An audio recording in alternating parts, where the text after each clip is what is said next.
Assalamualaikum warahmatullahi wabarakatuh. Kami dari kelompok 9 pada kesempatan kali ini ingin mempresentasikan mengenai analisis anomali data. Nah, sebelum kami masuk ke dalam eh, isi dari prestasi kami ingin memperkenalkan dulu anggota dari kelompok kami. Nah, saya sendiri selaku moderator, nama saya Dava Azmi Atala. Dan saya Gabriel Marcelino Simarat. Saya Galuh Dwi Chandra. Saya Aditya Ramdhani. Dan saya Muhammad Nizar Nadif Firdausyah. Oke, baik. Jadi tadi dari kelompok kami, perkenalan sekilas dari kelompok kami. Jadi pada hari ini mengenai analisis anomali data sendiri, jadi yang akan kami bawakan itu ada 2 poin. Yang pertama ada definisi anomali data dan pendekatan statistik untuk mengatasi anomali data. Lalu yang kedua deteksi dengan proximity based outlier. Lalu deteksi density based outlier and clustering based technique. Oke. Yang pertama itu anomali data. Dalam konteks data mining, anomali data adalah data yang tidak mengikuti pola umum atau yang berbeda secara signifikan dari sebagian besar data. Nah, contohnya dalam data suhu ruangan 24 derajat Celcius sampai 28 derajat Celcius, itu ada data 98 derajat Celcius. Nilai ini tentunya mencurigakan dan dapat disebut sebagai outlier atau sebuah data anomali. Jadi ya sesuai konteksnya ya, anomali data adalah data yang tidak mengikuti pola umum atau yang berbeda secara signifikan dari sebagian besar data. Oke, selanjutnya. Nah, kenapa anomali data itu penting begitu ya? Pertama, bisa menunjukkan kesalahan pencatatan. Kedua, bisa jadi tanda bahaya atau penipuan, yang misal di data keuangan. Yang terakhir, bisa mengganggu hasil analisis. Selanjutnya, pendekatan statistik. Deteksi statistik adalah cara paling dasar untuk mendeteksi anomali. Pendekatan ini itu menggunakan pertama median atau rata-rata, lalu kedua standar deviasi, lalu yang terakhir interquartile range. Nah, contohnya jika kita punya 100 data tinggi badan dengan rata-rata 165 cm dan standar deviasi 5 cm, maka data yang lebih dari 108 cm atau kurang dari 150 cm itu bisa dianggap outlier. Selanjutnya, Baik, ada proximity based outlier detection. Yaitu proximity based menggunakan prinsip bahwa data yang jauh dari tetangganya kemungkinan besar adalah outlier. Contoh metodenya Q-nearest neighbors, yaitu hitungan jarak ke tetangga terdekat. Jika rata-rata jaraknya besar, maka data tersebut outlier. Misalnya, dalam data lokasi pelanggan, ada satu pelanggan yang lokasinya sangat jauh dari lainnya. Itu bisa dianggap sebagai anomali. Adapun kelebihan dan kekurangannya. Kelebihan ada 2 poinnya. Yang pertama, tidak memerlukan distribusi data tertentu. Lalu yang kedua, baik untuk data berdimensi rendah. Lalu ada kekurangan ada 2 poin juga. Yang pertama, perlu pengaturan nilai K. Lalu yang kedua, sensitif terhadap skala data dan noise. Baik, selanjutnya ada metode density based outlier detection. Jadi metode ini merupakan salah satu metode dalam data mining yang digunakan untuk mendeteksi data atau pencilan outlier berdasarkan kepadatan atau density dari data sekitarnya. Jadi artinya itu metode ini bekerja dengan mengasumsikan bahwa outlier ialah titik data yang berada di daerah dengan kepadatan rendah. Begitupun sebaliknya. Inlier atau data normal berada di wilayah dengan kepadatan yang cukup tinggi. Lalu density based outlier detection bekerja dengan cara umumnya seperti Yang pertama ada yang menghitung kepadatan lokal di sekitar tiap titik data, lalu membandingkan kepadatan suatu titik dengan kepadatan titik-titik tetangganya. Dan ada juga jika kepadatan suatu titik jauh lebih rendah dibandingkan tetangganya, maka titik itu dianggap outlier. Selanjutnya di sini juga ada contoh metode dari density based outlier detection, yaitu metode LOF atau local outlier factor. Adalah metode yang paling terkenal dalam kategori ini. LOF menghitung seberapa jauh suatu titik data menyimpang dari tetangga-tetangganya. Jadi artinya LOF itu bisa menghitung seberapa sendirian atau terpencilnya sebuah titik data dibanding dengan lingkungan sekitarnya. Jadi jika titik itu jauh lebih renggang dari tetangganya, maka dianggap sebagai outlier karena memiliki kepadatan rendah di antara titik-titik yang lebih padat. Contoh sederhananya, bayangkan kamu punya data sebaran penduduk di sebuah kota. Sebagian besar orang tinggal di daerah padat penduduk, tapi ada 1 atau 2 rumah yang letaknya sangat jauh dari hutan dan tidak dikelilingi rumah lain. Artinya density based outlier detection mendeteksi rumah-rumah yang terletak di jauh di hutan sebelum dengan outlier, karena yang pertama itu sebagian besar rumah berada jauh di kota yang padat. Banyak rumah saling berdekatan dan mempunyai kepadatan tinggi. Lalu untuk rumah di hutan jauh dari rumah lain, tidak memiliki tetangga dekat dan mempunyai kepadatan rendah.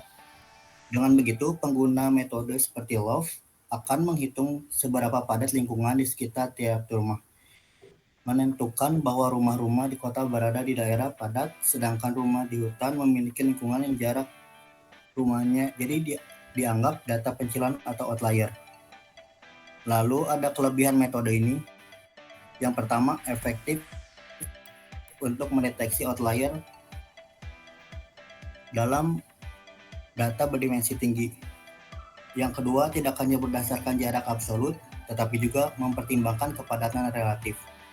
Adapun kekurangannya yaitu perhitungan bisa menjadi mahal, computationally expensive atau dataset besar. Dan yang terakhir, pemilihan parameter seperti jumlah tetangga sangat mempengaruhi hasil. Jadi kesimpulannya, density based outlier detection merupakan pendekatan yang paling efektif untuk mendeteksi data pencilan dengan mempertimbangkan seberapa padat lingkungan sekitar. Outlier didefinisikan sebagai data yang berada di area dengan kepadatan rendah dibandingkan data lain di sekitarnya. Jadi metode ini memberikan hasil yang lebih cermat dibanding deteksi outlier berbasis jarak atau statistik saja. Baik, untuk selanjutnya ada clustering based outlier detection, di mana clustering adalah teknik dalam data mining untuk mengelompokkan data berdasarkan kemiripan. Dalam pendekatan ini, data yang tidak cocok masuk cluster manapun dianggap sebagai outlier. Tujuannya adalah data dalam satu cluster memiliki karakteristik yang mirip, sedangkan data antar kelompok atau cluster lain memiliki karakteristik yang berbeda. Dalam clustering ini ada kelebihannya. Yang pertama, dapat mendeteksi outlier struktural. Yang kedua, mendukung data berdimensi tinggi.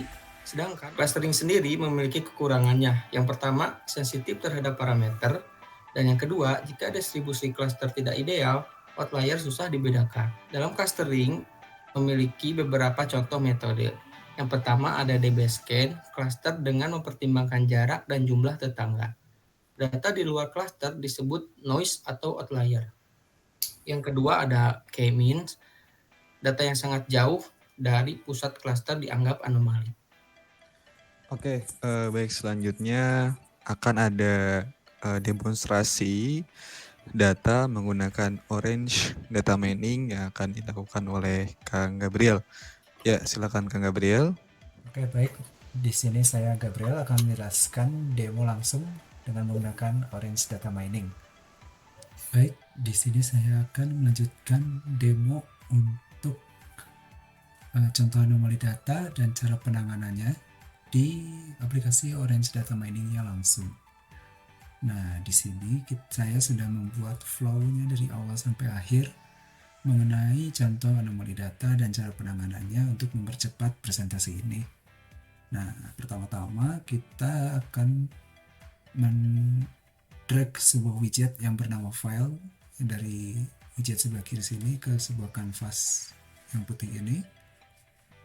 Lalu kita akan memilih data yang akan kita gunakan. Nah, untuk presentasi kali ini saya akan menggunakan data yang sudah disediakan oleh aplikasi Orange Data Mining-nya langsung, yaitu heart disease atau penyakit jantung. Mengapa saya memilih data set ini? Karena dataset ini bagus karena dia memiliki 303 instance atau 303 data pasien dan memiliki 14 fitur, ada dari umur, jenis kelamin, penyakit dada, kolesterol, dan lain-lain. Nah, namun untuk presentasi kali ini kita hanya akan menggunakan data numerik dan satu data kategorikal, yaitu umur, kolesterol, dan gender. Nah, jika sudah kita memilih dataset yang akan kita gunakan, kita klik X. Lalu kita akan mencari sebuah visualisasi, yaitu box plot, lalu nanti ada scatter plot, lalu ada data table. Nah, untuk visualisasi awal ini saya akan memberikan contoh bagaimana data ini aslinya itu seperti apa. Sebelum kita lakukan pencarian anomali datanya dan sebelum kita melakukan penanganan untuk datanya. Nah, di visualisasi pertama yaitu box plot, bisa kita lihat, kita double klik saja widget box plot ini. Nah, lalu kita akan pilih variabel yang akan kita cek. Di sini saya akan memilih variabel kolesterol. Nah, bisa teman-teman lihat untuk box plot ini, kotak di tengah ini menunjukkan rentang interkuartil atau EQR, nah di mana sebagian besar data berada. Nah, garis di tengah ini adalah median, di mana titik-titik data yang berada jauh dari luar kumis ini, atas atau bawah, inilah yang secara statistik dianggap sebagai outlier atau anomali data. Nah, hal ini adalah pendekatan statistik pertama untuk deteksi anomali data. Nah, selanjutnya di sini saya akan memvisualisasikan menggunakan scatter plot. Kita cari widgetnya scatter plot. Nah, di sini sudah ada scatter plot. Kita tarik ke kanvas dan setelah ditarik kita sambungkan saja dari widget file ini ke scatter plot. Nah, lalu dari scatter plot ini kita double klik dan bisa teman-teman lihat bahwa di sini sudah ada satu data menarik, yaitu satu anomali data yang ada di kanan atas ini. Nah, namun untuk cara mengetahuinya, di sini saya akan memilih untuk sumbu X-nya yaitu umur dan untuk sumbu Y-nya yaitu kolesterol. Nah, untuk atributnya sebenarnya bebas, namun di sini saya akan memilih atribut warnanya itu kolesterol dan shape-nya itu gender, yang dimana shape bulat itu adalah laki-laki dan shape X ini adalah perempuan. Nah, bisa teman-teman lihat dari sini saja sudah kelihatan bagaimana saja yang bisa kita anggap sebagai anomali data. Yang pastinya ini yang di kanan atas ini ya. Nah, di kanan atas ini bisa teman-teman lihat dia datanya berbeda sendiri dari yang lain, yang dimana yang lain itu padat dan mendekat, saling mendekat. Sementara yang ini dan yang ini itu menjauh. Nah, dari sini saja kita bisa melihat bahwa data ini adalah sebuah data anomali. Nah, jika kita centang show confident eclipse yang ada di sini, nah bisa teman-teman lihat bahwa data yang bersih atau bisa dibilang data yang dianggap normal oleh aplikasi Orange adalah data yang berada di dalam elips ini. Nah, data yang ada di luar elips ini bisa kita anggap sebagai sebuah data anomali. Nah, di sini ada 1, 2, lalu ada beberapa lainnya. Nah, untuk visualisasi selanjutnya di sini adalah ada data table dari dataset yang aslinya kita. Di sini ada sampai 303 data ya, teman-teman. Nah, selanjutnya bagaimana cara mendeteksi anomali datanya? Nah, di sini kita akan menggunakan sebuah widget yang bernama outlier. Bisa teman-teman cari. Di sini ada outlier. Tinggal tarik saja ke kanvasnya, lalu dari widget file ditarik ke widget outlier. Nah, dari widget outlier ini kita akan double klik dan kita akan memilih metode local outlier factor atau yang bisa dibilang sebagai algoritma density base. Nah, kita pilih kontaminasinya 10%, neighbornya 10 saja. Untuk metriknya kita menggunakan Euclidean. Klik X, lalu di sini saya akan memvisualisasikan menggunakan scatter plot. Nah, dari outlier ini kita hubungkan ke scatter plotnya. Lalu di sini akan ada link yang harus kita sambungkan. Di sini saya akan menyambungkan link data ke bagian data dan link outlier ke bagian data subset. Kita klik OK. Lalu di widget scatter plot kita akan double klik. Nah, dan di sini bisa teman-teman lihat untuk aksis X yaitu umur dan aksis Y yaitu kolesterol. Untuk atributnya saya memilih outlier untuk color dan shape. Dan di sini bisa teman-teman lihat menurut algoritma density base yang di Orange Data Mining menyatakan bahwa data-data ini yang shape-nya itu bulat, Orange Data Mining menyatakan bahwa mereka ini adalah outlier. Mengapa? Karena metode local outlier factor ini bekerja berdasarkan kepadatan atau density. Nah, metode ini mendeteksi anomali dengan membandingkan kepadatan di sekitar sebuah titik dengan kepadatan di sekitar tetangganya. Nah, titik yang berada di wilayah dengan kepadatan jauh lebih rendah dari tetangganya itu dianggap sebagai anomali. Nah, jika kita klik lagi show confidence ellipse di sini, bisa teman-teman lihat ada 3 ellipse, yaitu 2 di tengah sini dan 1 itu ellipse yang besar. Nah, untuk data yang di luar elipsnya ini sudah bisa kita anggap sebagai sebuah anomali. Nah, itu salah satu contoh anomali data yang menggunakan algoritma density base.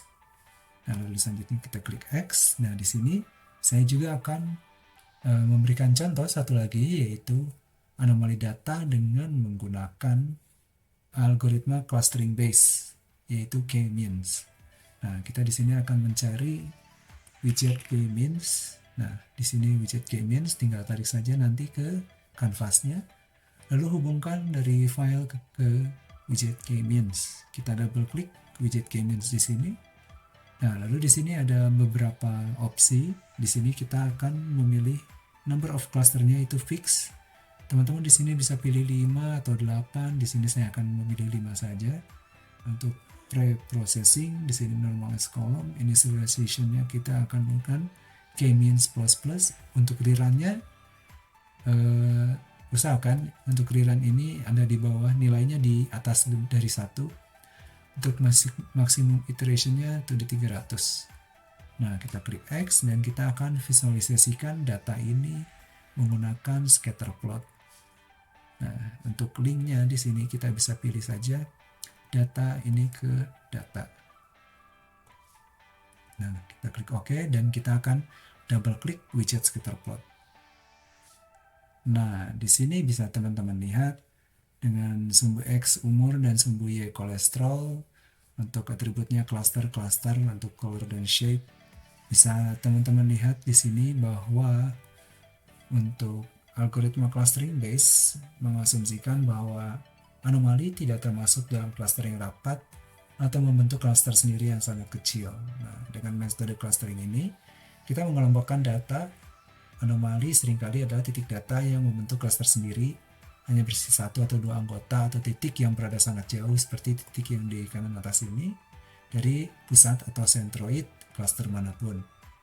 Nah, data teman-teman bisa lihat titik-titik yang terisolasi ini yang punya warna sendiri. Nah, ini adalah kandidat yang kuat untuk dijadikan sebagai anomali data.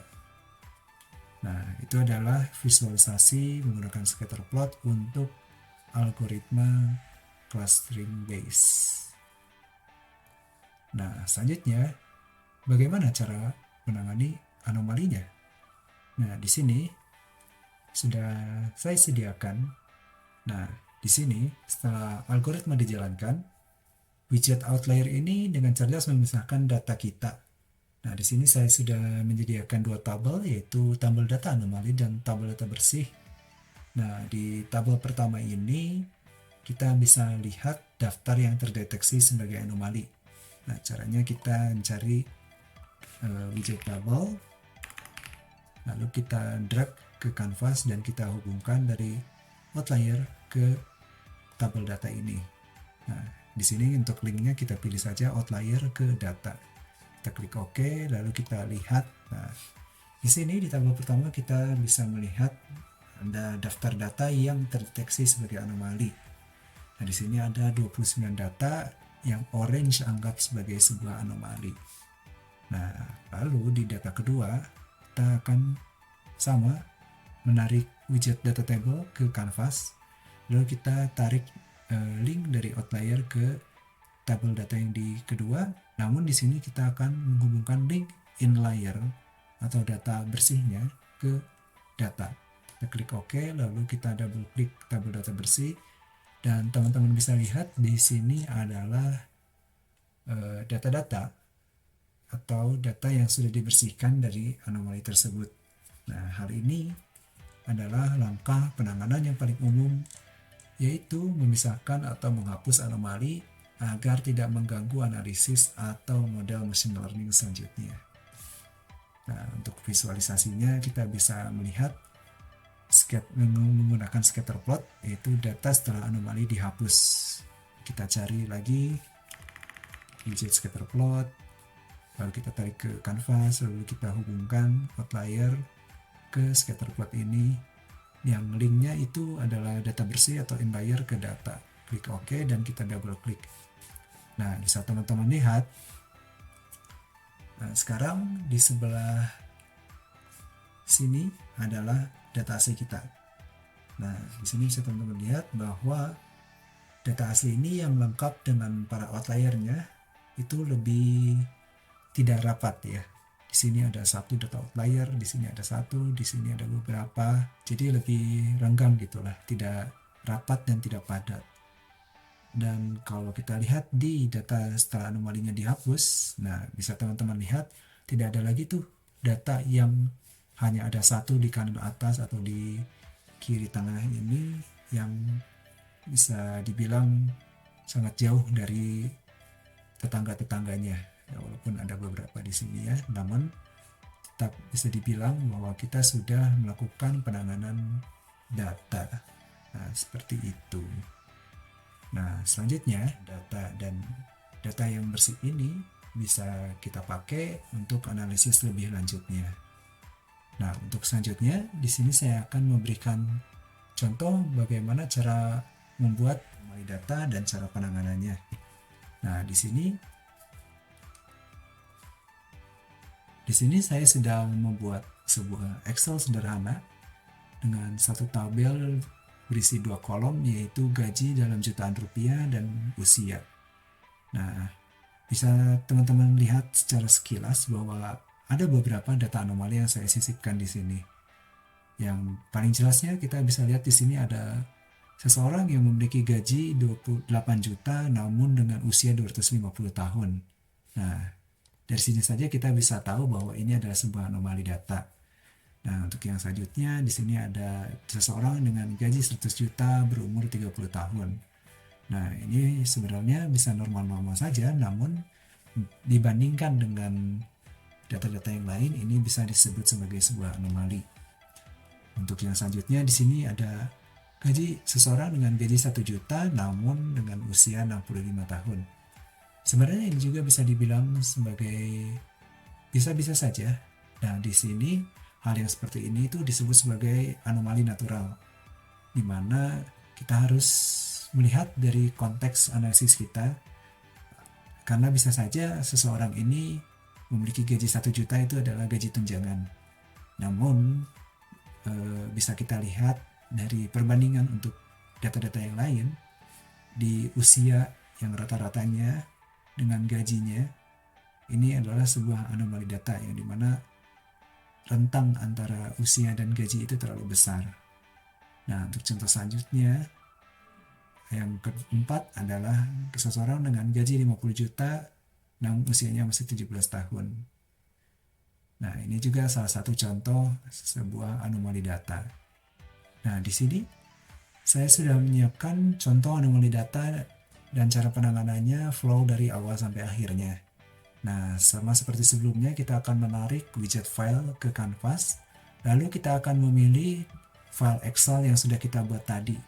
Nah, file Excelnya ada di sini, kita pilih, kita open, lalu bisa terdetek oleh Orange bahwa dalam file Excel tersebut kita memiliki 2 kolom, yaitu gaji dalam jutaan rupiah dan usia dengan tipenya numerik.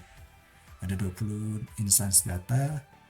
Nah, setelah dengan benar terpilih, kita klik X, lalu kita akan visualisasikan data yang awal ini menggunakan scatter plot. Nah, bisa teman-teman lihat dengan aksis sumbu X yaitu umur atau usia, dan aksis Y-nya yaitu gaji dalam jutaan rupiah. Untuk warna saya memilih usia, dan bisa teman-teman lihat ada beberapa anomali yang paling jelas terlihat adalah di kiri atas ini, dan ada satu juga di kanan bawah ini. Lalu ada satu juga di kanan bawah yang di sebelah sini. Nah, jika kita buat confidence ellipse-nya, bisa teman-teman lihat bahwa walaupun memang data yang satu ini berada di dalam confidence ellipse-nya, namun karena data ini jauh sekali dari tetangga-tetangganya, kita bisa anggap untuk data ini sebagai sebuah anomali. Nah, untuk cara penanganannya, di sini kita akan mengambil kembali widget outlier, kita tarik ke kanvas, dan dari file kita akan tarik ke widget outlier. Nah, di sini kita akan menggunakan metode local outlier factor atau algoritma density base. Nah, untuk kontaminasi kita bisa pilih beberapa, kita akan awali dengan 10%.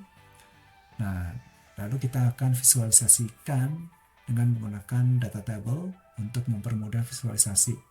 Kita akan tarik dari widget outlier ini ke widget data table. Nah, di sini kita akan membuat link, yaitu dari data ke data dan dari outlier atau anomali ke data subset. Nah, kita klik OK. Nah, lalu kita akan double klik data table ini. Nah, bisa teman-teman lihat bahwa Orange sudah menentukan bahwa ada 2 data yang bisa dianggap sebagai anomali, yaitu gaji 8 juta dan usia 250 tahun, dan gaji 100 juta usia 30 tahun. Namun, jika dilihat dari scatter plot sebelumnya, tentu saja ada beberapa data yang bisa dianggap sebagai anomali jika kita lihat secara visual. Nah, di sini kita bisa mengubahnya, sensitivitas Orange menyatakan sebuah data sebagai anomali, yaitu di bagian outlier dan kontaminasi. Nah, untuk kontaminasinya di sini kita bisa pilih menjadi 20% contohnya. Dan setelah kita klik X dan kita kembali ke data table yang tadi, nah sekarang Orange sudah menyatakan ada 4 data yang sekarang sudah dianggap anomali. 2 data tambahan yaitu gaji 1 juta rupiah di usia 65 tahun dan gaji 50 juta di usia 17 tahun. Nah, bagaimana cara penanganannya? Sama seperti sebelumnya, kita akan tarik sebuah data tabel ke kanvas, lalu kita akan menghubungkan widget outlier ke tabel tersebut. Kita akan menghubungkan inlier atau data bersih ke data, kita klik OK, lalu kita double klik. Nah, bisa kita lihat bahwa di tabel ini hanya terdapat 16 row, karena 4 row yang sebelumnya sudah dianggap sebagai sebuah outlier. Nah, lalu selanjutnya kita akan visualisasikan data yang setelah dibersihkannya dalam sebuah scatter plot. Kita cari scatter plot, kita taruh ke kanvas, kita hubungkan dari widget outlier ke widget scatter plot dengan linknya yaitu inlier ke data. Kita double klik. Nah, sekarang bisa teman-teman lihat untuk datanya ini sekarang lebih make sense lah ya. Tidak seperti yang tadi yang dimana ada satu data yang ada di kiri atas, lalu ada satu data yang di kanan bawah, itu yang sangat menandakan bahwa data tersebut adalah data anomali. Nah, jika kita lihat confidence ellipse-nya, nah bisa dilihat di sini semuanya masuk ke dalam ellipse tersebut. Nah, bagaimana cara penanganannya untuk di data raw-nya atau di data Excel-nya? Nah, setelah kita melakukan analisis menggunakan Orange, kita bisa hapus saja jika memungkinkan di Excel ini data-data yang sudah dianggap anomali oleh aplikasi Orange Data Mining. Tadi ada 4, yaitu di row ke-8 yang gaji 8 juta usia 250 tahun, gaji 100 juta di usia 30 tahun, gaji 1 juta di 65 tahun, dan gaji 50 juta di 17 tahun.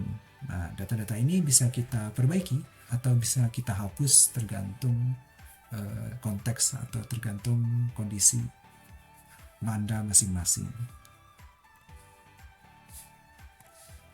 Nah, baiklah, sekian dari demo saya. Mohon maaf bila banyak kekurangan dari demo ini. Saya kembalikan ke moderator. Terima kasih. Oke, baik. Terima kasih Kang Gabriel sudah melakukan demonstrasinya.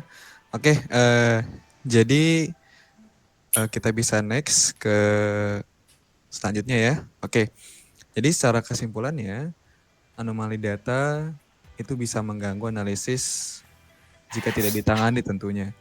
Lalu terdapat berbagai pendekatan statistik, proximity, density, and clustering. Tools seperti Orange itu tentunya mempermudah deteksi dan penanganan outlier secara visual dan sangat praktis. Lalu yang terakhir, deteksi outlier itu sangat berguna dalam industri nyata seperti keuangan, medis, dan IoT. Oke, baik. Jadi kurang lebih yang bisa kami presentasikan mengenai analisis data ini atau analisis anomali data yang kami bawakan. Kurang lebih seperti itu, mungkin kurang lebihnya mohon dimaafkan. Semoga apa yang kami jelaskan bisa bermanfaat. Oke, baik sekali lagi terima kasih. Wassalamualaikum warahmatullahi wabarakatuh. Terima kasih. Terima kasih.